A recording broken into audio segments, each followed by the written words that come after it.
Iniziamo dalla panatura. Versiamo i pistacchi in un mixer e li frulliamo fino ad ottenere una polvere sottile.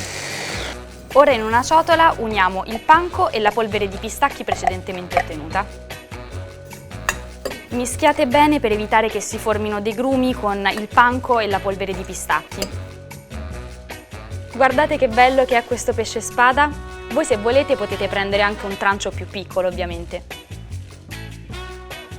Lo tamponiamo con della carta assorbente e sbattiamo 2 uova. Le versiamo in una ciotola e ci passiamo la fetta di pesce spada. Poi la impaniamo facendo aderire bene la panatura da entrambi i lati. Se volete fare il panko fatto in casa dovete prendere del pane in cassetta, frullarlo in un mixer e cuocerlo in forno a 120 gradi per circa 20 minuti, o meglio finché le briciole saranno ben dorate. Versiamo l'olio in una padella e lo facciamo scaldare fino a 160-170 gradi. Per mio gusto personale preferisco usare l'olio extravergine d'oliva, ma voi potete usare anche l'olio di semi di girasole o l'olio d'arachidi.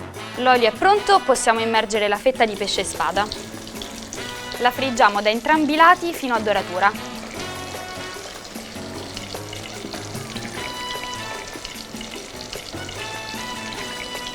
Ora che è ben dorata la possiamo scolare su una carta per fritti.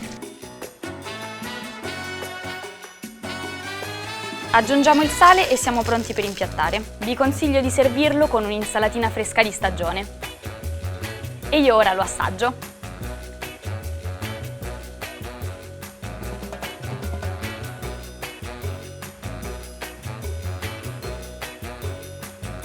Buonissimo, lo dovete rifare, croccante fuori e morbidissimo dentro.